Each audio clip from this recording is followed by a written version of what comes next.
Greetings, everybody. Namaskaram, namaste. Welcome to this inaugural education webinar on Compassion Cannot Choose, Healthcare Disparities from the Sadhguru Center for a Conscious Planet, Enhancing Consciousness, Cognition, and Compassion. Recently established at Beth Deaconess Medical Center, a teaching, clinical, and research affiliate of Harvard Medical School in Boston, Massachusetts, USA. Inspired by the scientific discoveries that happens almost at an everyday basis in Harvard, and also from the spiritual and humanitarian work by one of the foremost authorities of ancient yogic sciences, Sadhguru, this center was started. Both components, I think, are essential for us, both spiritual as well as scientific component. The incremental scientific approach and the clarity and attention from the spiritual approach that I get is invaluable. Namaskaram, Sadhguru. Good morning to all of you. Thank you, Sadhguru. Thank you for joining. It's my fortune and privilege to have Sadhguru, a yogi, mystic and visionary, and stellar group of compassionate speakers from diverse group of their professional interests. We have Dr. Nancy Oriol. She is an faculty associate dean at Harvard Medical School. Welcome, Nancy. Good morning, ma'am. We have Dr. James O'Connell. He is an assistant professor at Harvard Medical School and is importantly president of the Boston Healthcare for the Homeless program. Namaskaram, James.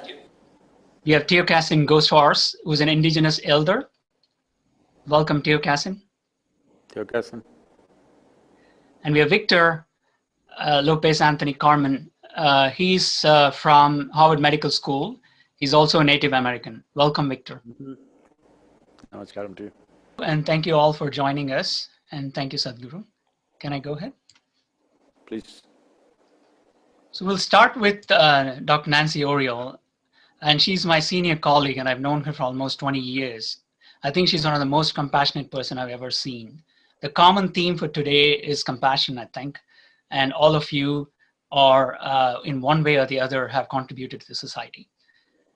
Nancy Oriol, she's a faculty associate dean, and she is mostly involved in integrating learning into the Harvard Medical School curriculum, providing pragmatic immersive learning experiences for students, while meeting the societal needs of the local community and fostering mutual respect, understanding, and benefit. I hear that this is a favorite rotation for medical students, and they really go ahead and do it. An educator, she's a mentor and connector. She creates a curriculum and advises students as they gain skills towards becoming future providers who apply knowledge of how societal differences and racial equity affect health. This is an important lesson that many of us don't learn. Her community-based work began 30 years ago when, in partnership with Boston communities, she created the family van. Like we saw in that short video of Mobile Health Clinic, she had started a similar van about 30 years ago. This program continues today, and her research on this model of care showing that it builds trust, saves lives, and saves money has prompted widespread national adoption. She graduated from Harvard Medical School in 1979. She completed residency at my hospital, and she was the first one in almost 80s, I think, to invent walking epidural, that is giving pain relief to women in labor, but also they were walking. They're not just bound to the bed. It was really revolutionizing then, and it's adopted by many, many hospitals now. She's an innovator. She invented 2 medical devices, neovac meconium suction catheter, and also to identify when the fetus is in distress by using their heart rates. From 1997 to 2016, as Dean for Students at Harvard Medical School, one of her educational innovations was introducing mannequin simulation. So this is an inspiring field that she does. It's called the HMS Med Science program, and she inspires the high school students towards the biology courses, and it's a very innovative way of learning. So let's just look at a video of the family van for Nancy Oriol, please. Can you play the video? The family van is a godsend. Since the family van been around Boston, I am with them, and I will never give them up. The family van is a mobile clinic that serves a number of different neighborhoods around Boston. We're reaching people who otherwise might not come into the traditional healthcare system. The healthcare comes to them. We believe that healthcare starts on the street where you live, work, learn, and pray, and that's why we're there. For the family van to be on a street corner on any given day, it's an opportunity for us to just sit there and listen and be the ears and the eyes and the hands that can make a difference in somebody's life for that day. There's a warmth, there's a human understanding that tells you that you are important. I feel at home when I go to the family van. You never know what somebody is going through. So our job is to make sure that they leave better than when they came in. I would not be cancer-free today had it not been for the advice that was given to me at the family van over 7 years ago. I've been going to the family van for 5 years, and I recommend the van to anyone. And I'm not just saying it, but it's true. There are resources to be shared, there's knowledge to be shared, and there's just an openness that is needed. The family van is a community of trust.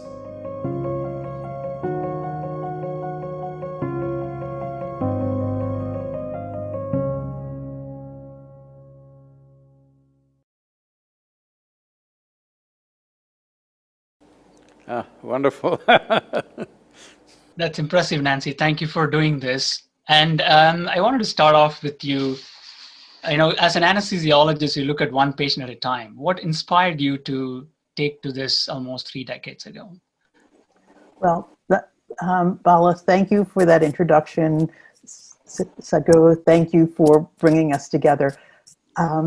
That's a great question. People often ask why, as an anesthesiologist, why did I start focusing on the streets?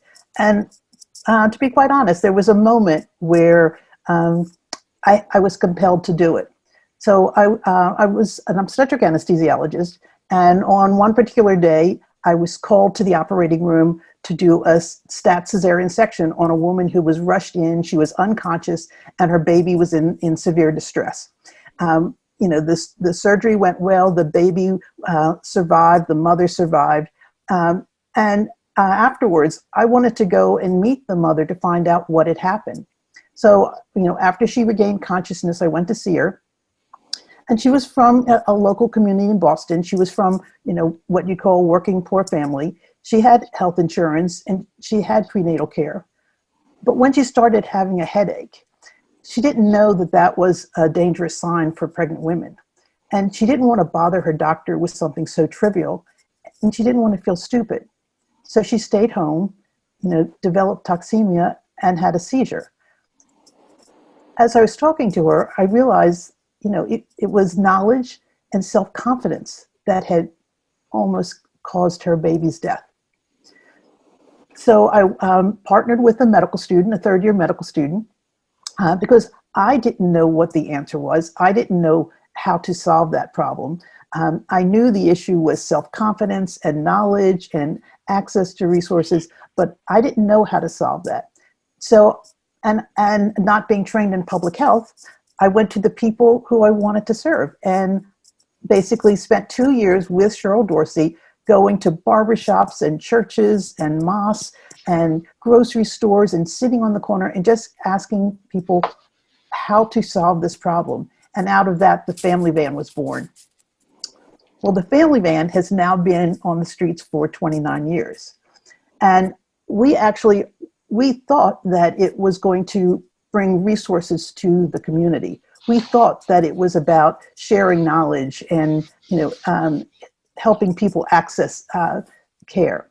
And we've proven that we do that. In fact, we have proof that it does we have outcome data that shows that it saves lives, saves money. But we have found it is so much more than that. So let me tell you another family van story. So in our early days, we were actually part of the Beth Israel Hospital. And the nurses on the labor and delivery, actually on the postpartum floor, used to collect money to give to the family van so we could, share with with our community. And one time they collected a little, some money, and they gave it to us and asked us to sort of give gifts to some children. So we had heard a radio report that morning about a daycare center in Boston for children whose mothers had HIV. And in those days, HIV was not treatable at all. And so we thought, great, we'll call the daycare center, we'll ask them if we can bring some gifts over for the children. And when we spoke to the director of the daycare center, she thanked us and she said, "That's really very kind. But our children know their mothers are dying, and they'd rather give their mothers a gift instead." So we, as mothers ourselves, thought about, well, what gift can we give children that they can give to their mothers? And we realized the one thing that we had always gotten was little pictures of our children at the daycare center. So we decided to take our little Polaroid and go to the daycare center and take pictures of the children and have them turn it into cards for their mothers. Well, we told the nurses, and the word passed around the hospital. And then everyone started calling us because they wanted to join. The director of media production said he was going to set up a formal portrait studio in the daycare center. The nurses collected more money so that we could give the children gifts. And the print shop gave us bills so they could make cards for their mothers. And so we went to the daycare center, took 2 days, and we set up really a formal portrait studio in the daycare center. And there was a moment where I stepped back and I just looked at the scene, and there were these little children lined up proudly and quietly waiting to have their portrait taken. There was the family van team sort of helping to, move everything along, and the director of the media services taking portraits. And as I watched that, I realized the family van was more than just bringing services to the community. It was a circle of giving. And it was that everybody who became part of it both gave and received gifts. And that is what we had become. And what's interesting, data matters. We actually have done a qualitative analysis of why people come to the van. And one of the themes that comes out is this generosity narrative, that being part of this world makes you want to give it forward. And so our community feels that we are a gift and they want to be part of our giving circle. But it's more than that. And the title of this talk is Compassion Cannot Choose. Compassion finds a way. And so I need to tell you how compassion is the power behind the family van. So one of the places we used to park was what was called the outdoor drug fair. And there was a woman who'd come on the van. She was pregnant. She was obviously addicted to drugs. And she'd get on the van and she'd sort of say, ask us to help her get into drug treatment. And, we'd say absolutely. And we'd talk with her and we'd, offer to call a drug treatment center for her. But every time she'd get scared and she'd run away and she'd say, no, I need help now. And she'd run away. Just fear for herself, fear for her baby. And that went on sort of intermittently for a little while. One time she stayed long enough for us to actually make the appointment at the drug treatment center. And she left promising to go. Well, we didn't see her again for many months. And then she returned and she had with her this beautiful, healthy baby. And she had a newspaper. And she opened up the newspaper, and in the middle of the newspaper was this big advertisement of a beautiful baby. And the headline was, "Healthy New Beginnings in Our New Obstetric Suite." And she gave us the newspaper.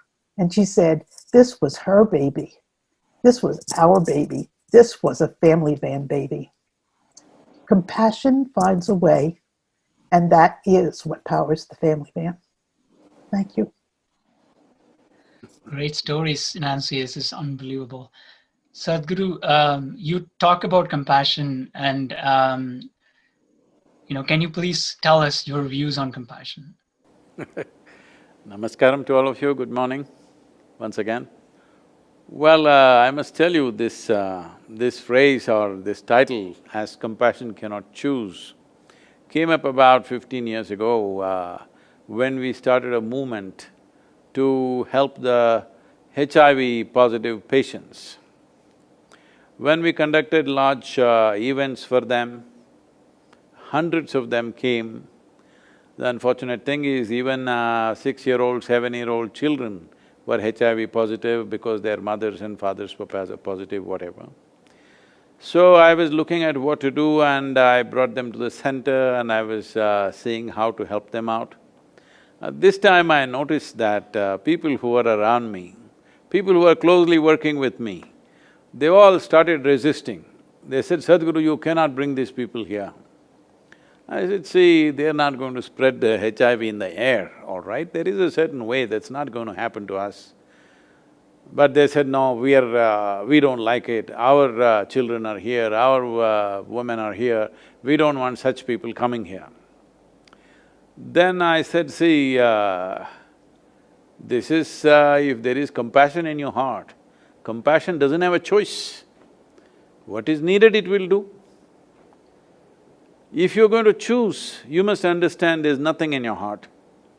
You're doing what's popular. That's not compassion. Compassion is a passion towards everything. Or maybe just before 8:30, I just sat down and penned this poem. I don't know if it may make any sense to you, let me read this. It's called Life Affair, not a love affair, life affair. A passion with you, you and you. Unbridled passion for all and everything. An unconstipated life and love, making life a love affair, beyond needs and desires, that make life a breeze or a scream as you wish. Will you ride the phenomena of life or wear yourself down with endless longing? So essentially, everybody has passion for something. Passion is a wonderful thing by itself, but passion runs out of fuel because it's usually focused towards one or two objects of passion. Compassion means it's a all-encompassing passion. Your passion is non-discriminatory. You are equally passionate about everything. Once you are like this in your life, you will do everything that you can do. This is one thing everyone must understand. If we do not do what we cannot do, there is no problem. But if we do not do what we can do, we are a disaster. So essentially, compassion cannot choose, or compassion essentially means that you do not become such a disaster. In your life, all that you can do will happen out of you. This is very important for every human being. So compassion is just an all-inclusive passion for life around you. When your passion becomes indiscriminate, you're compassionate. Thank you, Sadhguru. It's a great segue for our next speaker, Dr. James O'Connell. And he's the president of Boston Healthcare for Homeless People, started almost 40 years ago. And he began his full-time clinical work with homeless individuals as a founding physician for them. He must do something for me also, because I am also homeless. He serves more than 11,000 homeless persons in almost 2 hospital-based clinics, in more than 45 shelters and outreach sites in Boston. So even here, these people are there and these shelters exist. For last 40 years, sir, I have lived without a home, all the time traveling, living out of a suitcase. Because of the virus, I am now homebound. Yeah, so Dr. O'Connell graduated from the summa cum laude from the University of Notre Dame in 1970 and received his master's in theology from Cambridge University in '72. After graduating from Harvard Medical School in '82, he completed residency in internal medicine at Mass General Hospital. And he served as a national program director for the Homeless Families Program of the Robert Wood Johnson Foundation and U.S. Department of Housing and Urban Development. He's also the editor for Healthcare for Homeless Persons, a manual of communicable diseases. He's been published widely. He's also featured in ABC's Nightline and in a feature-length documentary called Give Me a Shot of Anything. I wanted to ask you about this a little later on, Dr. O'Connell. His first book, Stories from the Shadows, Reflections of a Street Doctor, was published in 2015, and he's featured on NPR's National Public Radio's Fresh Air with Terry Gross. He has received numerous awards, including the Albert Schweitzer Humanitarian Award in 2012, the Trustees Medal at the Bicentennial Celebration of MGH in 2011. Can we have his video of his work, please? My last job as a resident was to be the medical senior in charge of the intensive care unit. So that was June, and July 1st I'm at a clinic, sort of a makeshift clinic in the shelter. And I kept saying, how tough can this be? I've handled the ICU. Be careful of those things when they come up, because it never is true. But I walked in and it's my first job. I'm, late 30s now. I finally have a job. And I'm walking in as a doctor and I'm thinking they want me. And if you know the nurses, are like, are you kidding?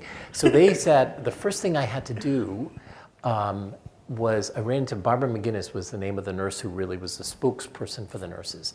And they explained to me that we had been trained all wrong. That in residency, you have to go very fast. You're working all the time. You'll see 3 or 4 or 5 people in an hour, and you've got to get their chief complaint, diagnose them, and get the treatment going and move on. And if you don't do that, somebody's knocking on the door to say, can we do anything to help you move along? And they said that's never going to work with homeless people. You have to learn how to slow down. And so I remember, never forget Barbara doing this. She took my stethoscope and put it in the drawer. She took everything I had that was medical and put it away. And she said, what we do around here is soak feet.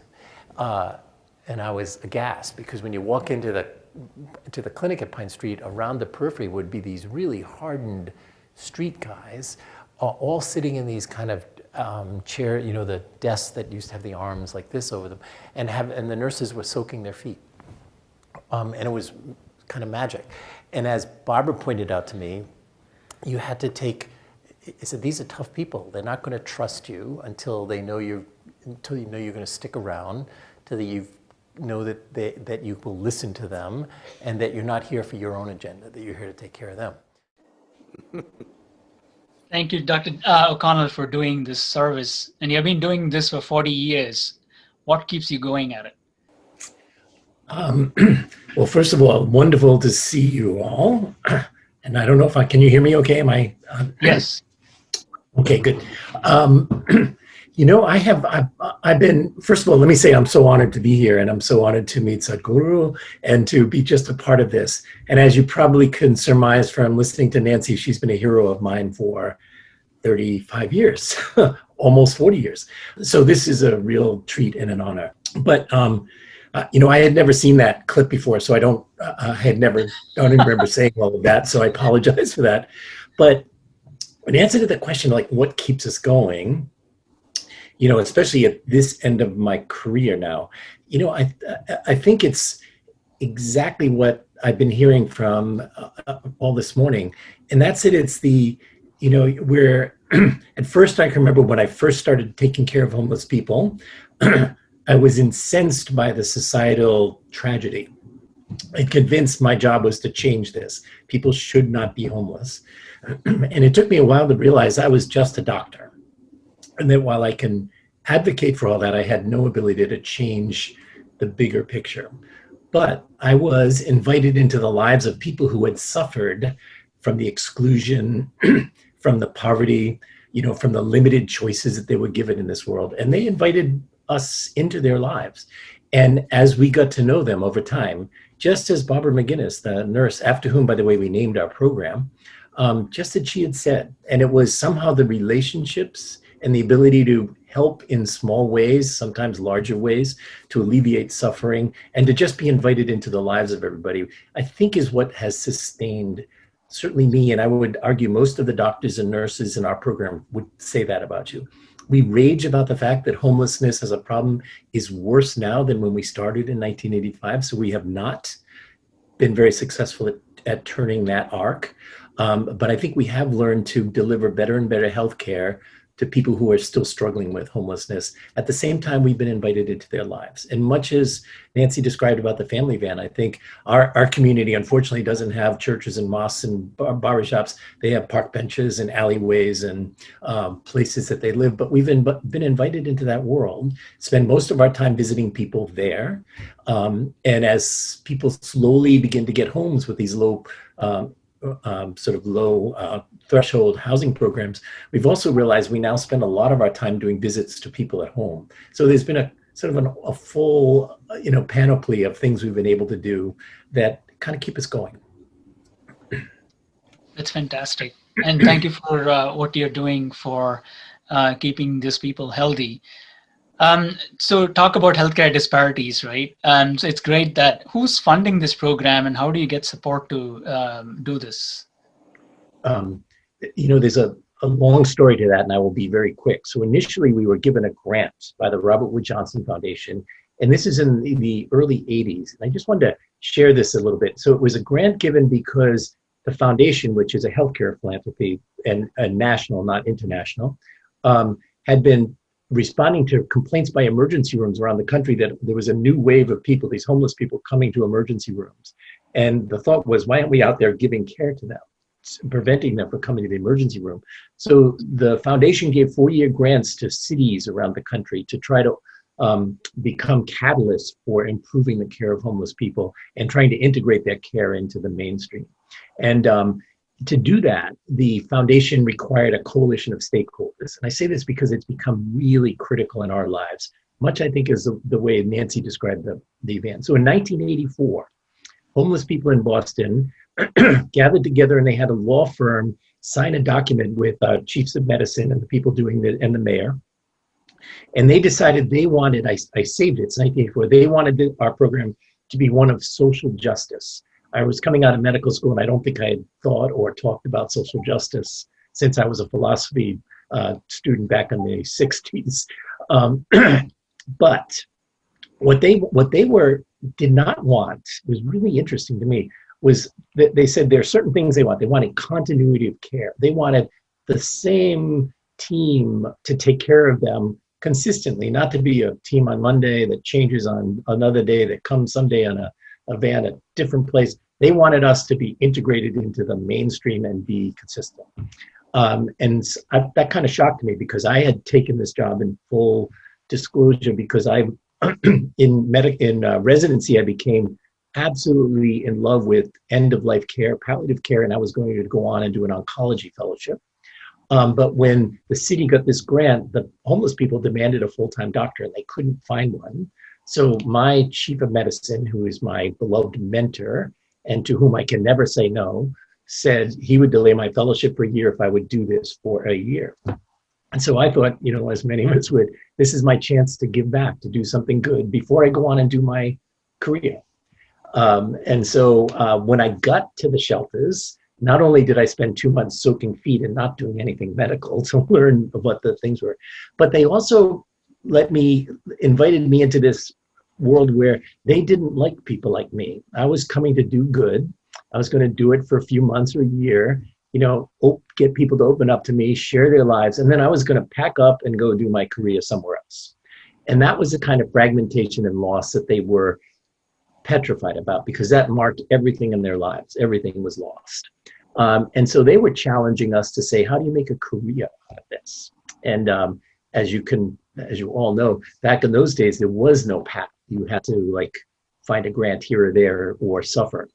And I can remember them saying, your job is to figure out how to get doctors and nurses to want to do this as a career, not as just as 6 weeks or 2 years of good work. And so that's been a challenge for us all along.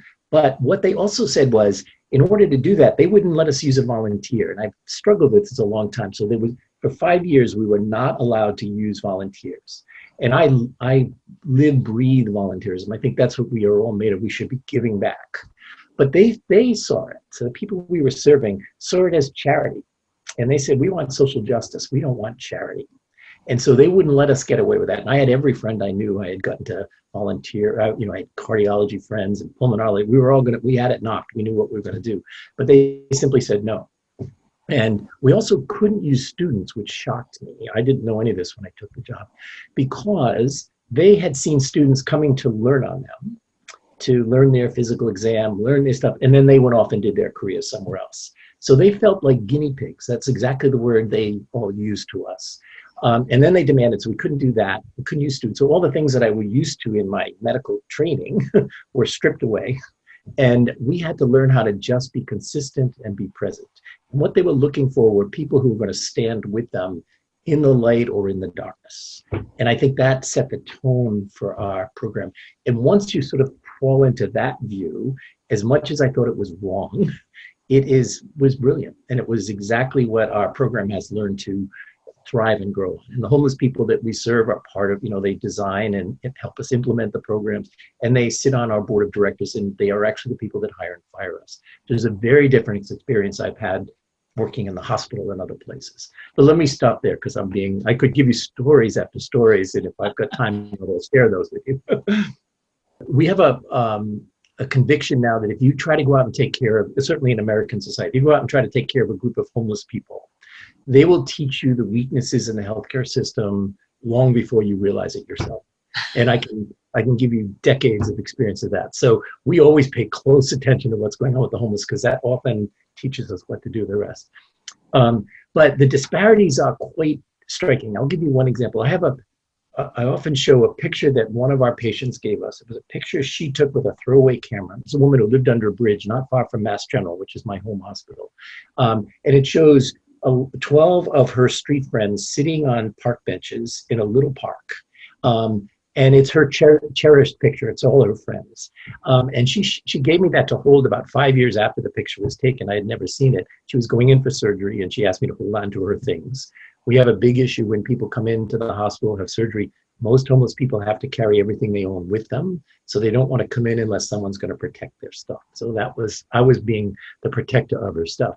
But I looked at the picture and realized I knew every single one of those people. I spend most of my clinical life taking care of the people living on the streets who don't come into the shelters.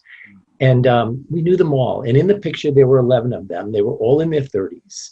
And they're sitting, having, smiling, looking like a really wonderful community in a little park, which is literally on the grounds of Mass General Hospital. And because this is Massachusetts, they all have insurance. They're all on Medicaid. And I was looking at the picture and saying, so a fully insured group of street people sitting on the grounds of my hospital, 50 yards from the emergency room. And when I was looking at that picture 5 years later, there was one person still alive. And, the realizing that here we are sitting in maybe the medical mecca of the world with all of our 12 academic teaching centers and we have 24 community health centers, we have 12 academic medical centers, 3 medical schools, and the mortality rate of people living in the shadows of us was higher than any African country I could find. And so that disparity, I think, has haunted us ever since. The leading cause of death was cancer. It was not like what you might think. The second leading cause was heart disease. So these are things, they were dying of things that we should be helping people with. And what we learned, as everyone knows all too well, that the causes of all these things, what these folks have lived through, had happened just as Sadhguru is pointing out. It's the education that failed them, the social services that failed them, growing up in poverty with limited choices, with awful racial issues going on. All of that ends up with people becoming homeless and living on our streets with so few options. Thank you, Jim. Especially now we are sensitized to racial disparities, and I have a question to Sadhguru. We have healthcare disparities, we have racial disparities, and so on and so forth. So I wanted to ask Sadhguru, what do you think is the reason for a disparity, any disparity, Sadhguru? Namaskaram. Well, the roots of ethnic and racial disparity is elsewhere, as everybody knows. That's a different matter. But largely these healthcare disparities are a consequence of economic disparity, which inevitably happens in every society. It is just that those who are able to ride the economic wave and those who get crushed by the same economic process, how do we take care of them in a given society is… in a way, that's what we're looking at here in terms of health, because health is vital for one's life. When you really look at this, because economics are the basis of how much healthcare we can deliver to somebody. See, one important thing is, we are always looking at healthcare as a kind of a treatment process, which is very important part of health, I'm not saying no. But creating a culture of health in a given society is very important.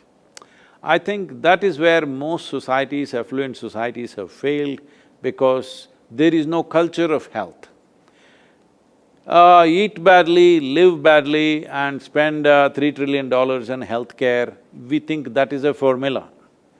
The whole world is trying to follow United States in this context. So let's say in India also, in urban centers, the same culture is coming. Eat badly, live badly, but you don't have $3 trillion. That's the whole problem, all right? If you look at it as a global thing. So, right now, the biggest industry on the planet is actually healthcare with a budget of $7.8 trillion US dollars. Next is the insurance, which is $5.3 trillion. Agriculture and food is $5.1 trillion. I feel if you slice it off the healthcare and insurance, and if you ensure that there is good food for the people, healthy, proper food for the people, because these people that he was talking about on the street side, the biggest problem with them is they're eating the worst kind of food that you can consume generally, because that's cheap and that is available to them. Instead of spending so much on healthcare and insurance, if we ensure that the right kind of food is given to every citizen and a certain quality of agriculture is done so that what we consume is not working against us, what we consume is working for us. Then teaching them ways of being healthy, this has to become part of the social life. After that, in spite of that, if somebody falls sick, then of course, treatment. Now, this treatment is as expensive as it has become simply because of… I know this… I'm not speaking against something, but I'm saying the causes are that technologically we are going in a certain direction that every investigation becomes super expensive. 50 years ago, what a doctor would examine personally and find out what is wrong with the patient, today there are a slew of tests which cost so much. Actually, diagnosis usually costs more than treatment, at least in India it is true, and I'm sure it is so in United States also. So it's very important that we look at these things that as people innovate, technological innovations keep happening, we keep coming up with more machines and more machines. As hospitals invest heavy amount of money into these things, their charges keep going up because they've made an investment. So it is important that we equip our healthcare people, professionals, doctors and nurses and everybody, that more human touch is needed than simply machine way of doing things, because this will hugely bring down the costs and also a whole lot of people will get well simply with that human touch itself. So this is what both of them said. In a way, their work is about, a certain kind of human touch. People get well simply because they see somebody cares for them. That itself will transform their health situation quite significantly. There are serious ailments which need treatment, which need technology, I understand that. But I think we are a bit overdoing the technology part when it comes to healthcare. If we can identify those areas where technology can go down and more human touch can come in, particularly with diagnosis, I feel there could be, much lowered cost of healthcare. This insurance cost would come down and it could be available to more people. That money that is going into healthcare and insurance, if it is brought into right kind of natural farming and right kind of food being available to people, particularly those segments of society that you are serving, who cannot afford good food, they just eat the cheapest possible food, which should not be eaten by anybody, that kind of food they're eating. I think if we transform this, some correction would happen. I'm not saying all problems will be fixed, but it is always about pushing the solution versus the problem. Thank you, Sadhguru. It's a great segue for us to go to the next segment of this webinar, which is on Native Americans. In the month of May 2020, actually Harvard School of Public Health organized a webinar on COVID in Native Americans, and there was an eye-opener for me. And that was followed by Sadhguru's tour that I saw. He almost went to 40 reservations in 37 days of motorcycle trip. I actually wanted to contextualize that before we start this segment by playing that video of his trip there. So he has witnessed these reservations in person, and it'll be an eye-opener for us. Can we play that video, please? This is an exploration of the American heart. What was beating in their hearts, what drove them to do what they did in their lives. Much of it, factually, we can never find, but in spirit, we can touch these dimensions. The world awaits Sadhguru's next move, and ladies and gentlemen, he's off and he's gone. Sadhguru, ladies and gentlemen. Sadhguru. Sadhguru.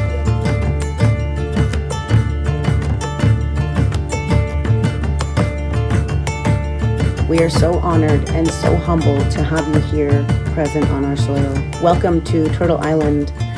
There is a lot that modern societies need to pick up from ancient societies. They existed here not as exploiters of land, but as land itself. Beautiful words, touch my heart. Thank you very much. Meeting, conversing, understanding, and above all, projecting the image of Native American people in a positive and relevant way to the rest of the world. This is the mission. I love that you're bringing the wisdom of the Native American people into the public eye, because connecting to the earth right now and connecting back to nature seems more important than ever. The gift that I'm going to present to my friend is not coming from me, it's coming from this mountain, from the Creator. These are the most sacred to us. You can see His Spirit. It's very strong. People are talking about ecology as a science. That way it'll never work. Ecology should become our heart, as it was for the indigenous people here. Their heart was land. That is one dimension that we really want to present to the world. That's the reason why I'm meeting all Native American leaders, medicine men and others, so that they express themselves clearly, and their message is not of the past, it is most relevant for the future. I wish our leaders thought like you, man. I love that. I commend you, Sadhguru, for thinking like that. I love that oneness mentality. We need more of that.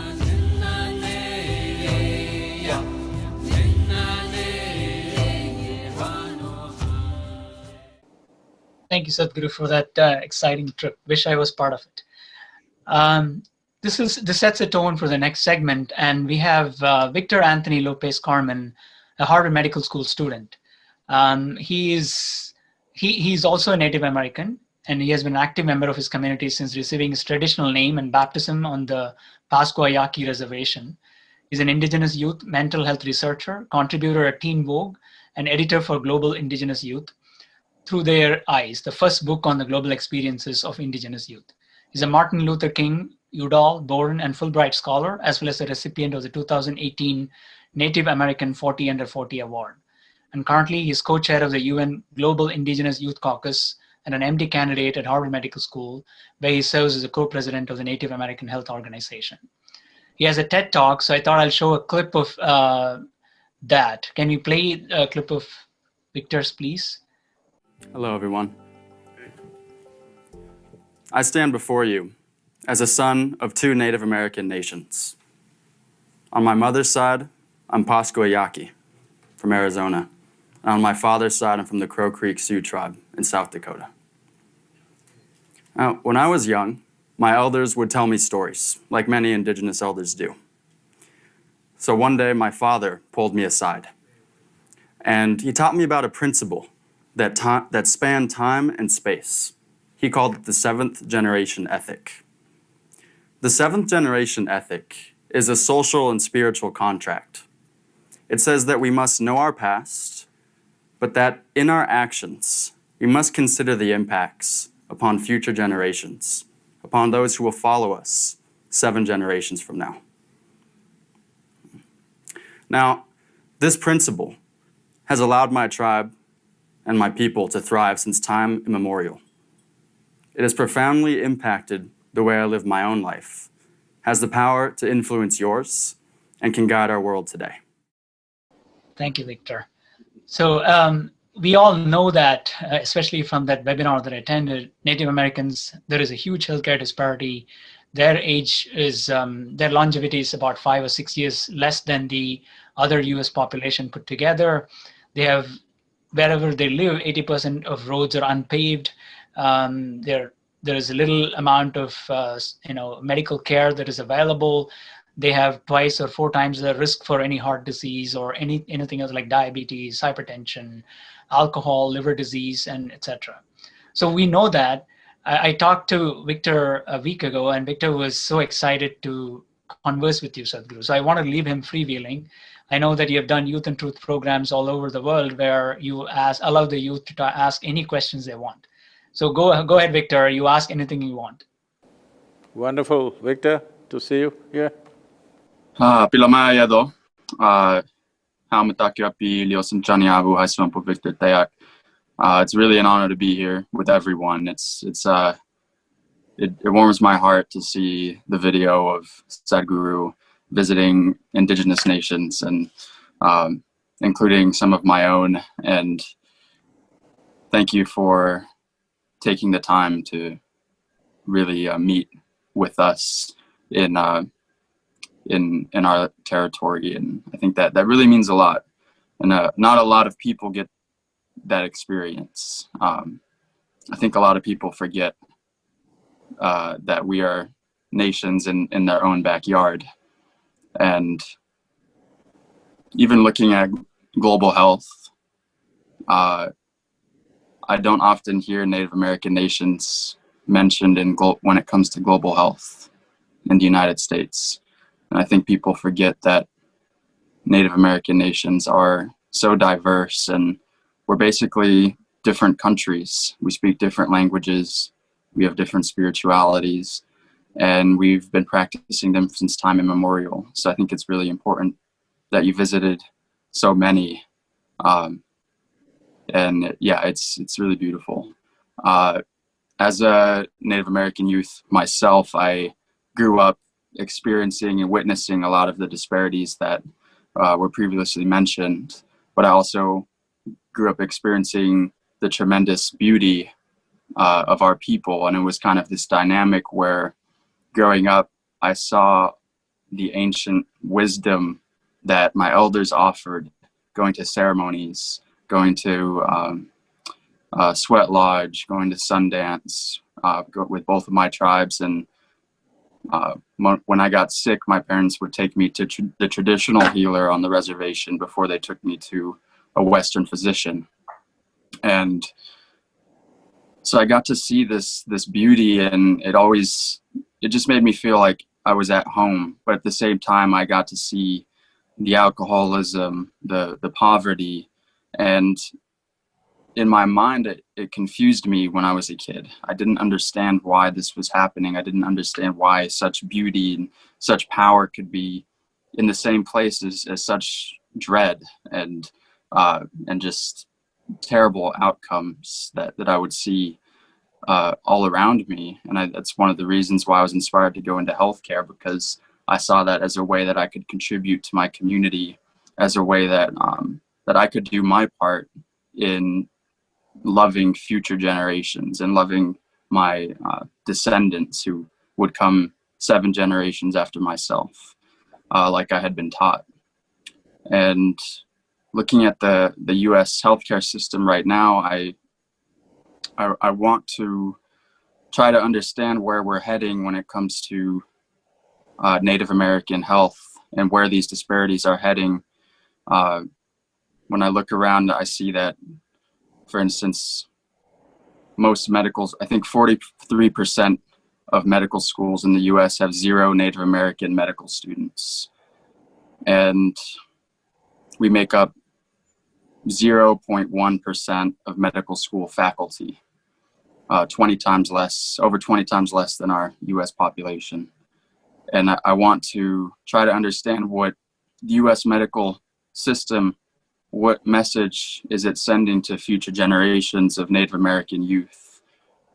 We always say to move forward, we have to understand the past, but we can't change the past, but we can do things that will help what happened and make life better for future generations of everyone on this planet.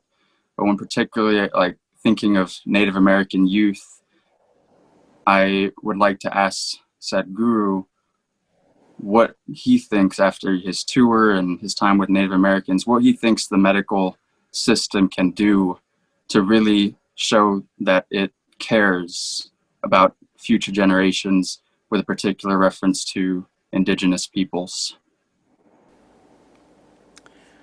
Well,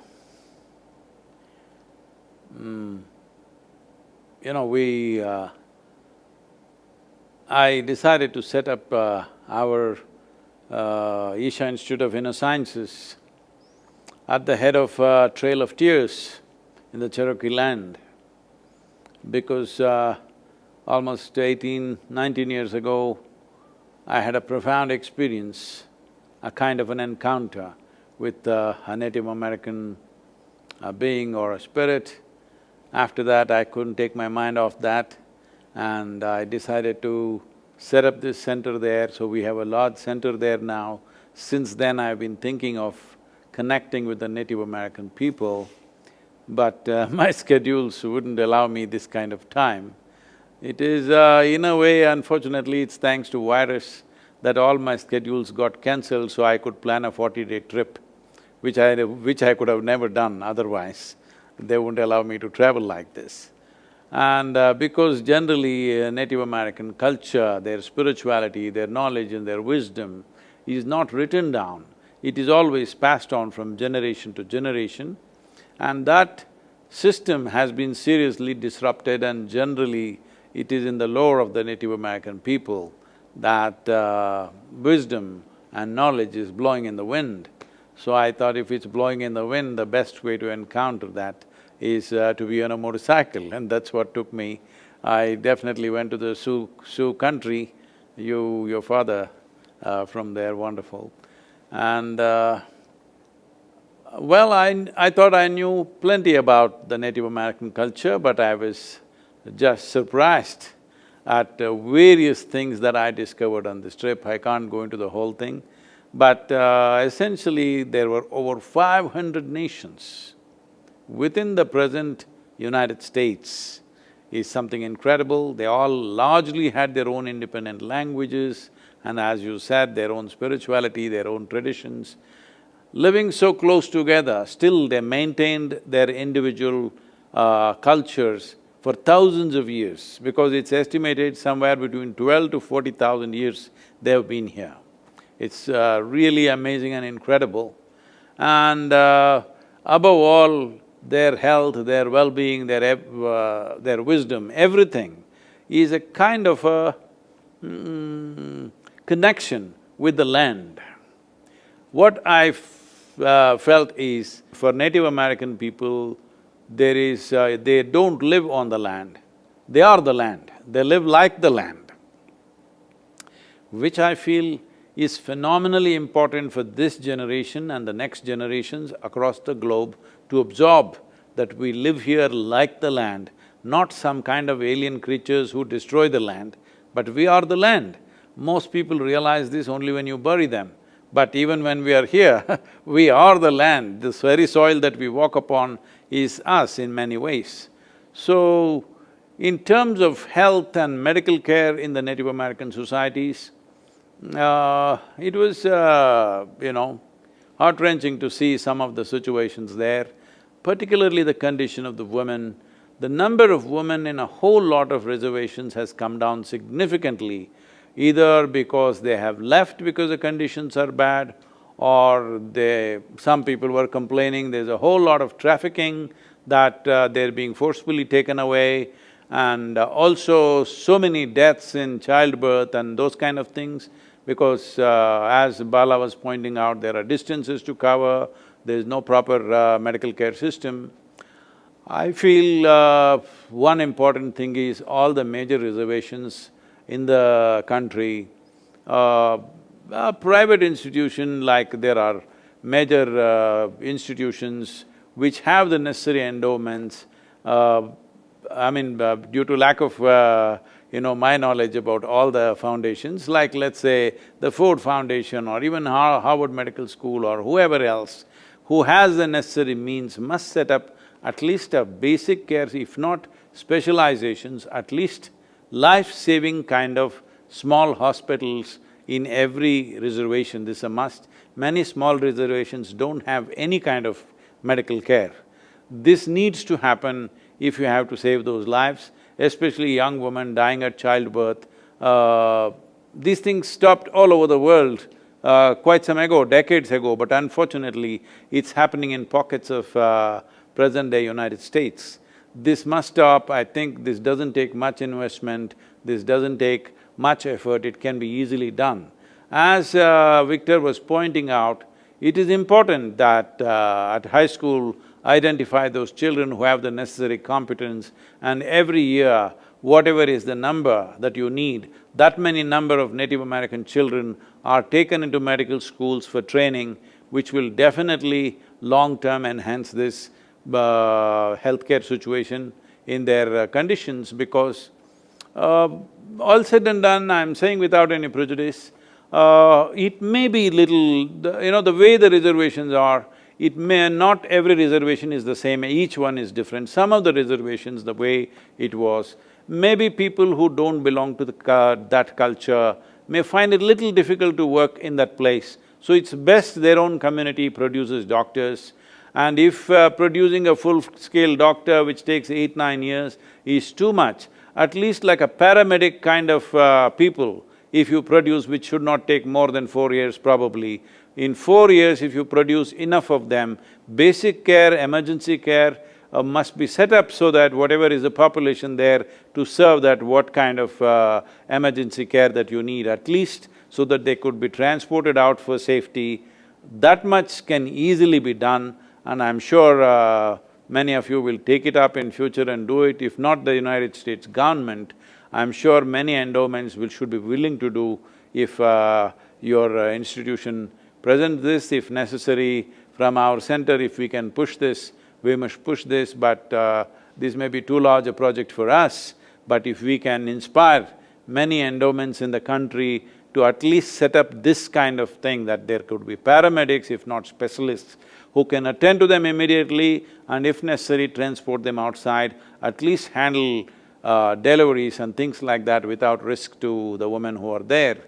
And above all, this unbridled sale of alcohol also has caused severe damage, and these days very enterprising drug dealers are there, they're all over the place. The youth are being taken up by this, so I feel if all of them are not in… they may not be oriented towards a long study. I'm not saying everybody, Victor is doing wonderfully well, but I'm saying many of them may still have that tribal spirit, that they don't want to sit in a classroom and study for years and years. So, if some kind of skill trainings and small-scale industries that they can run themselves within the reservations, I'm basically saying youth, if they're occupied, if they have some pride in what they're doing, they won't go into these addictions so much, there'll be a better chance of getting them out. So, this variety of things have to be done if health has to happen. I don't believe health will come just out of an hospital and doctors and medicines and stuff like that. That is when health goes wrong, you go to your doctor. You don't go to your doctor to health. I'm sorry if I'm saying anything wrong, but I always see that health is individual business, everybody should take responsibility for that. When it goes wrong for some reason, then you go to your doctor for help. You go to your doctor and say, I've paid my insurance, give me health. This is not going to work like that for anybody, particularly in societies where there is a pride about being a tribal society. In those kind of societies, it's important that their way of life is not disturbed, that all the time they have to go for monthly medical checkups, this, that. That's not how they live, that's not how we live either. I still live without an insurance myself so I'm perfectly okay with that. It's just that more opportunities for youth to engage in variety of activities, develop skills for themselves. And above all, what I saw in many of these tribes is what they have in terms of craft and culture. You can make them into tremendous tourist centers where, they could be a large earnings just because of tourism, both for the tribe and for the state and country. It could be great attraction, because in the rest of the world, one reason why I made this trip across the Native American nations is because I saw in the rest of the world they become invisible. People don't even know they exist. So my fundamental goal was to make these people visible. People in the world should know there is a people like this, there are people like this, and still are, not just in the Wild West movies. And the Wild West movie image of a Native American person, he comes half naked, always hollering on a horse and shoots at whoever comes his way. This is the image that the world has, that there is no regard and respect for that culture, because this is just by seeing a handful of movies they have come to this. So it's very, very important to make them visible. See, it's always true for every human being, if you become visible, you would like to stand up in a dignified way. If you're invisible, you're underground, you live your life whichever way. If you become visible, you want to make yourself, little shiny. So I think that needs to happen to that culture. They must become visible, they must have skills, they must have their own economy going which sustains them. It need not be in par with modern economies, how they are. It must be enough for them to eat nutritious food, live a healthy life. And if some healthcare problems come, we must have centers which should take care of this. This is not very difficult to do if a few endowments take it up. Thank you, Sadhguru. That was a great take-home messages right there. Thank you. Yeah. I wanted to invite next Tiokasin Ghosthorse, who's an Indigenous elder and is also a member of the Cheyenne River Lakota Nation, South Dakota. Oh. And he's a host for First Voices Indigenous Radio, and he's a Nobel Prize nominee in 2016, nominated by the International Institute of Peace Studies and Global Philosophy. He has been a radio host and journalist, founder, executive producer for almost 29 years. And he's a survivor of the Reign of Terror from the 1972 to 1976 on the Pine Ridge, Cheyenne River, and Rosebud Lakota reservations in South Dakota. He was also awarded New York City's 2013 Peacemaker of the Year for the borough of Staten Island. He was selected for a 2016 Native Arts and Cultural Foundation National Fellowship in Music. He was a nominee for a National Endowment for the Arts National Heritage Fellowship in 2017. National Native American Hall of Fame nominee, 2018-2019. He also was recently nominated for the nominee for the 2020 Americans for the Arts Johnson Fellowship for Artists Transforming Communities. And 2019 Indigenous Music Award nominee for Best Instrumental Album for From the Continuum. So Tiokasin, you're here. We wanted to show a short video, Tiokasin, before we start the conversation.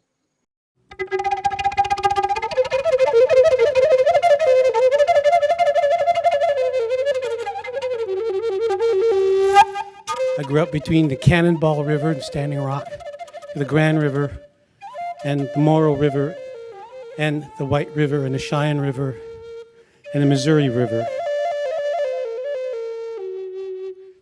At the age of 5 years old, they were giving us iodine pills to counteract the radioactive fallout that was coming from Nevada onto the western part of South Dakota. But what really came to play was when I could not drink my own water that I grew up with. I could not eat the food, the gardens anymore on my reservation. So I turned my attention away from me and said, this is what it's about. It's about Mama Earth. I have to do this because there's something at risk for Mother Earth.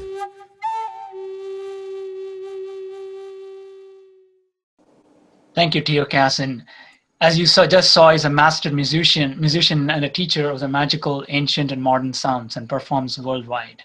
What I found interesting was he's currently co-authoring Earth Mind, a perspective of quantum physics encoded within the Lakota language. Tiokasin is a perfectly flawed human being and a sun dancer in the cosmology of the Lakota Nation. Tiokasin, take it away. Hey, thank you. Thank you for the articulation, Victor, and thank you all. It's an honor to be here.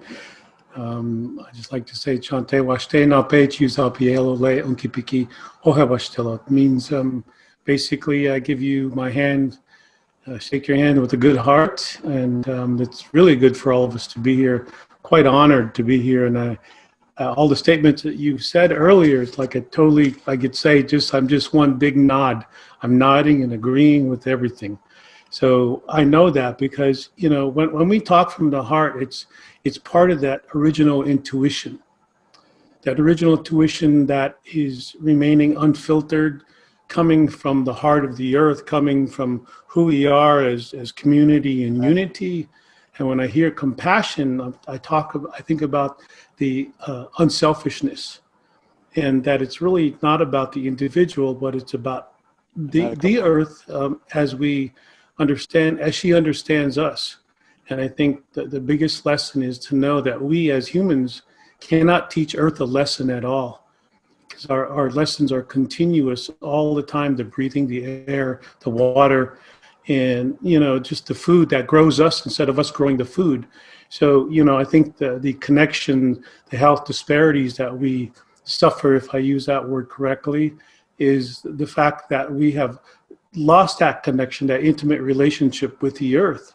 And as you see, it played out in the American public and worldwide, where peoples are more civilized and having culture. We rely too much on technology. And, you know, I know it's good in some cases in being that understanding, you know, having the education of the Western mind, and yet never losing the intuitive values that we are taught as Lakota. And understanding when I was young, as Bala read the bio, somewhat of my bio, is when in 1978, when we were finally given religious freedom to worship, talk, use our language, and experience and tell our stories. And in fast forward ahead, in 1992, in grad school, I decided to understand that we had to. There was the largest gathering in San Francisco of Native people, and this was to think without the Native American tag to it. It was the Native people, North American people, who gathered in San Francisco, 200,000 of us, and we were celebrating 500 years of survival. And I thought, well, out of that, we need to thrive, learn how to thrive like we used to. And what we need is a voice. So then I started to say, well, you know, I don't have experience with bringing in the media, and I had to learn about radio. And I just started a radio program to bring the voice, the visibility, at least of our stories, of our oral traditions, because that encoded energy within our languages is less subjective and less objectifying, and actually deals with the energy. So to relearn how to describe the energy of our language, and then to describe the motion of what's going on around us, the relationship that we have is much more than the rationality that we are coming up with concepts, when all these intelligences of the earth, the rocks, the stone, the water, the fire, the air, the plants, the animals, all those intelligences, I was thinking, why do we treat them as if they weren't intelligent, like they have no consciousness? And growing up with peoples when I was young, with the elders who were born in the 1800s, and being young, 4, 5, 6 years old, and reaching out and touching that transference of energy from that time, pre-colonial here, because their parents were here before the Westerner arrived into the geographical center of the United States or North America. And they still carried that original intuition. And when I think about that innocence that is within all of us as Native people, that we may be landless, but we are not homeless. And that's what we're defining. The home is how to live with it, and not to change the earth in order to adapt it to our needs, but to adapt ourselves to the needs of the earth. And that's the great balance and the disparity that we will be successful, because I think that consciousness is alive again now. And through the experience I've had coming from those times of when I was young, to now, I see something changing, but it's still rooted, tree roots consciousness with the earth, not just the grassroots mentality of applying a program here and there, which has brought a lot of mistrust for Native people. But, you know, we can see through that and adapt and include all those who have arrived here. So we welcome everybody here. We welcome everybody here. All we ask is that we lose the thought of possession, that this land does not belong to anybody. But the fact is, are we using the energy of this land correctly or not? And I like to say it that way. And just to the fact that, you know, when Victor said the seventh generation, and this is my own individual thought process, is that every generation is the seventh generation, you know, because I've heard that about my generation when I was young. And so, yes, it puts us on an even playing field, and that we, as a Kantu, or earth men, or earth beings, as a Kantu, we are the ancient future, the being from the ancient future now, so that we must stay in the present and not get too far ahead or go too far backwards. That if we are staying in this innocent, every moment is innocent, and then that is an understanding of consciousness of what all life around us is actually telling us, the lessons of the earth. But I think one thing is to not just go to the earth to listen, but we go to the earth to understand how she is listening to us, and you will find the greatest compassion of unselfishness that she has. And, you know, regardless of what we do as civilized human beings, there is all that culture that is springing forth now because of COVID. The intelligence of COVID is bringing forth people putting seeds in the ground again, singing the traditional languages, you know, the planting the seeds in the corn. And this is what I understood when I was maybe 14 years ago, when the health disparities on my reservation in Cheyenne River, is that we had to do something. And we did take an organization, we took it home, and now here it is 13, 14 years later, and it's through the children to be taught that culture, once again, the language, because like as Bala said, the encoded physics, the quantum physics is within the language, and this language primarily is verb, is all verbs, and it's less noun laden to describe the continuum that life is always and will be always moving. And so if that's too much, then maybe I should stop right there. Yeah, thanks. Thank you, Tiokasin. That's a great, segue for the next conversation. What I thought I should do at the end of this webinar was to take home some messages. Already, I think Sadhguru gave a list of things that could work, that could be implemented right away. We have compassionate minds here: Nancy, Jim, Victor, yourself. So I want you all to think together and brainstorm here to see what are the top 2 or 3 things that we can do or focus on for the Native Americans. Nancy, I'll start with you. Now, let's say that you are being put in this spot that, okay, you have to go and take care of Native American, a particular village. What would you do? Where would you start? Well, the thing that I've heard from all of us is, and the thing that I learned doing the family van, it's about listening and joining in people's lives, or it's not even joining, it's like people have to build their lives themselves. And if you don't have the resources, then, as Sadhguru said, help bring in the resources, but it is listening to the people and having the people design what they need. That's sort of on a big level. My world and Sadhguru's world of using mobile to get around to people, the native lands are huge. So I think there's a place for using mobile. And the nice thing about that is you can then design it to fit the people it's serving. And one doesn't have to look like the other. Each one is unique, like each people is unique. Thank you, Nancy. Jim, do you have any thoughts, Jim? I do, and I am just kind of in awe of what I've just heard from Victor and Tiokasin. the thought I had, which generating for me, and I mentioned this before, is as a student and as a resident, I spent a lot of time on the Navajo reservation in Shiprock, working primarily in the hospital, but I spent a lot of time with the public health folks who drove out to the hills. I remember going to Two Gray Hills and many hills, and it was my first time ever watching how effective doing care at home can be, and how bringing the care into remote homes was so valuable. But I also, in resonating on what Sadhguru said, is that I also realized the value of the small hospital for when there's a problem with a delivery. You can avoid infant mortality if you've got the right stuff. But if you don't have the hospital, women will die. And so I realized to me, it was a nice blend of, the framework was there for how you work as a team and how you do care both in the hospital, but out in the thing. And I think that model that I saw in the Navajo reservation, while way under-resourced, I don't want to pretend it was enough, was kind of the model that I think we should have around the country.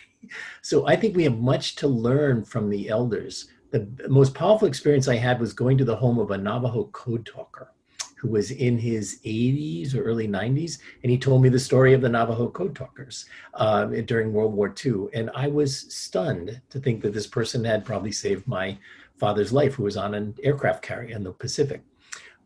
So I think if I were reflecting on this, I am hearing so much about how we need to respect and listen to and be part of the land, which I learned a lot about from the Navajo folks.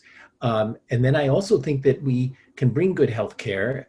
I love what Victor says, is that we definitely need, we just have not had Native American people training in our medical schools and training in that. And, if we could get physician assistants, if we can get nurse practitioners to join with Victor and others to go back to the reservation, I think the model of care is probably there. And they will then teach us what we should be doing in our other places. Thank you, Tim. Sadhguru, thank you for giving a list of things that we should focus on. But are there any one or two things that we as a group can start doing right away with all the influential positions these elite group has? See, the simplest thing with minimal budget could take off is, as Nancy is with you, whether you call it a family van or you call it a Sioux van or you call it a Lakota van, whatever you want to call it, whatever the local people want to call it. I'm saying for specialized things, I noticed injuries, I'm saying these young people have injuries, fractures and sometimes bullet injuries and stuff. And they're permanently disabled, many of them, because of these injuries, because they don't get themselves properly treated. So one van for injuries in every tribe, one for deliveries, one for small procedures that you could do, and diagnostics, one or two vans. If you leave it like this, I think that would be the simplest and quickest remedy before hospitals and before you train Native American youth in, medical care and stuff like that. This kind of things can be easily done and easily manned. It need not have specialists, super specialists, simple medical care on the ground, that people should not die of simple things. See, this happens in all tribal societies. Like for example, in India, now we brought it down significantly in the last 10–15 years. Otherwise, thousands of children were losing sight because of conjunctivitis. Not because conjunctivitis will take away vision, kids are just scratching their eyeballs out. All you had to do is tape their fingers and the eyes would be saved, but there was no those 2 drops of antibiotic in their eyes. So I'm saying that, and urinary infections were killing thousands of women across India. Now we've stopped that because the way that traditionally the women are made is they wouldn't go to a male doctor for these kind of things, and they would rather die than go to a male doctor. That's how they are made. So these are… I'm sure in these tribes, I noticed lots of injuries which could have easily been handled by modern medicine, unfortunately has caused deformities in people in Native American societies where I saw. Particularly, I saw this in some places in the Hopi land where, small injuries have left them disabled for long term. So these things could be attended to, deliveries are very important, it could be attended to, and small procedures that are needed, this and that, small things will be there for every human being. If these kind of things and diagnostics are handled, that itself could make a huge difference to start with. Thank you, Sadhguru. Tiokasin and Victor, do you want to round it up? Go ahead, Victor. Yeah. I totally agree with what everyone says, and it's so inspiring to hear this as a Native American medical student. It's really inspiring and powerful. For me, I feel like two things.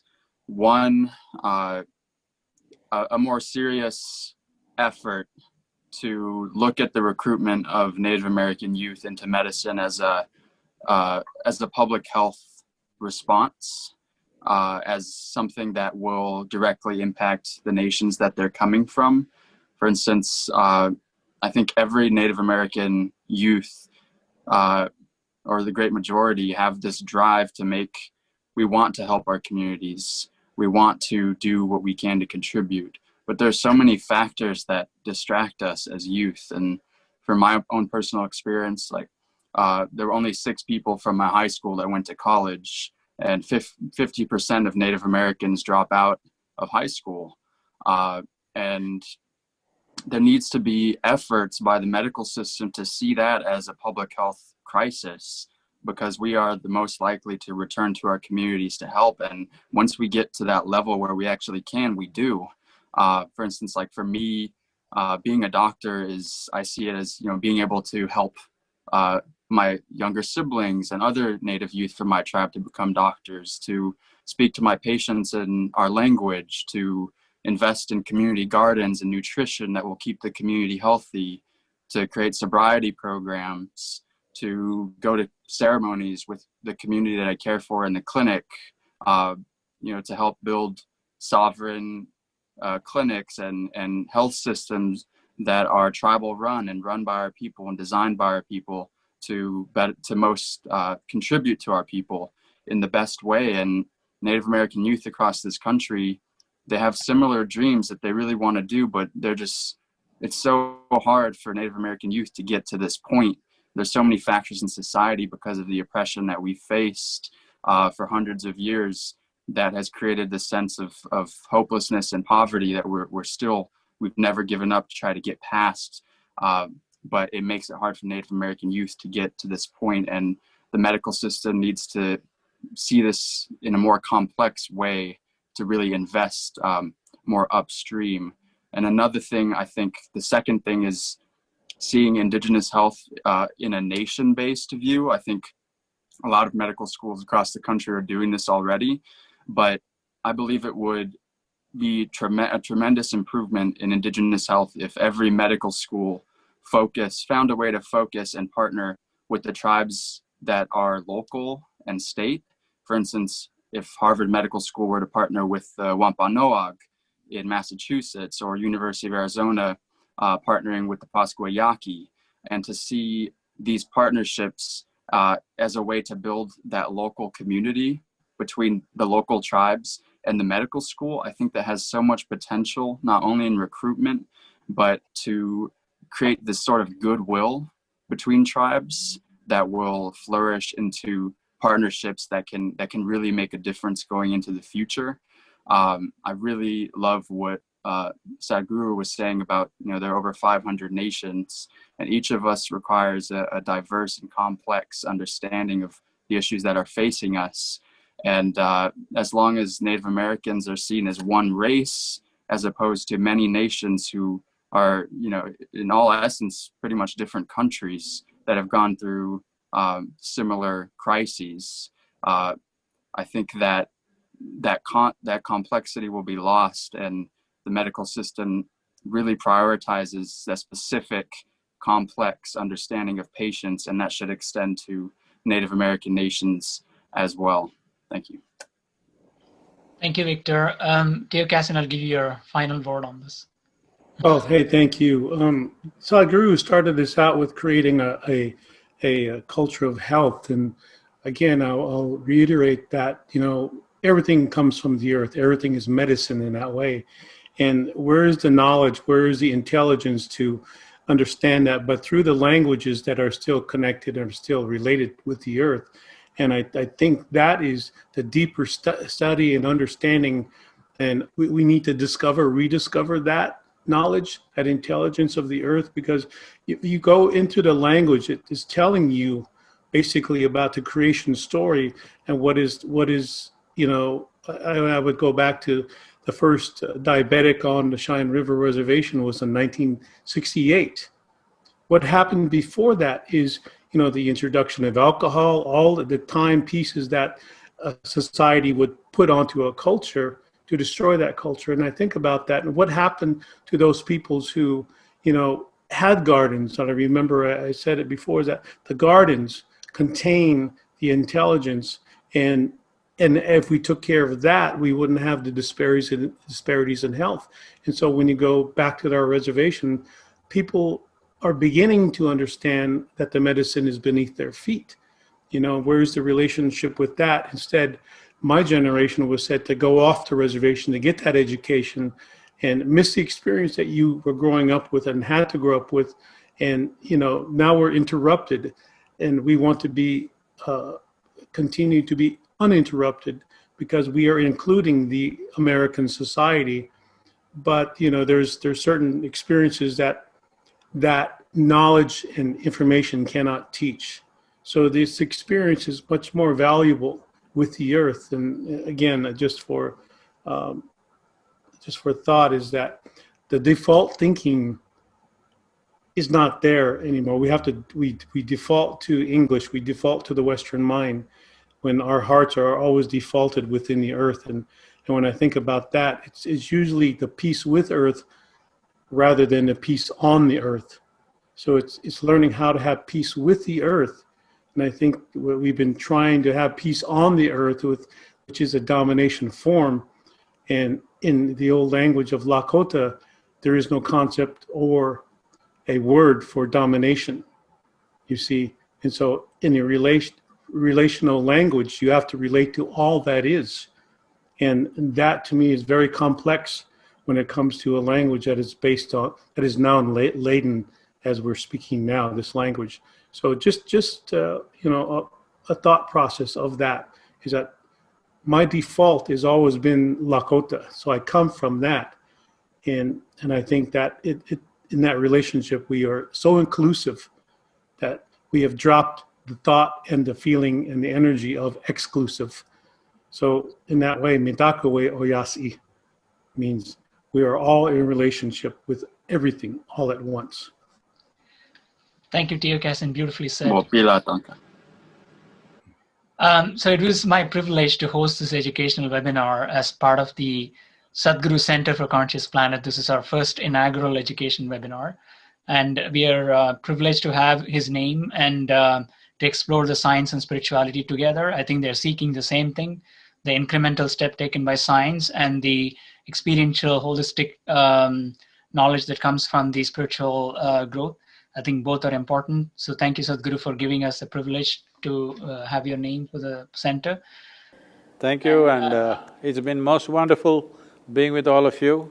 I have the highest regard and empathy for the Native American countries. We must see how to… well, we can't recreate the past, but how to build a future which is not a process of destroying the past, that kind of future. I think all forces should come together to recreate that, and thank you very much for having me today. All of you highly educated people, having me, an illiterate person like me, thank you very much. Thank you, Sadhguru. Thank you, Nancy. Thank you, Jim. Thank you, Tiokasin, and thank you, Victor. Thank you so much, and thanks Isha Foundation for organizing this webinar and recording it for us. Thank you, Sadhguru. Namaskaram.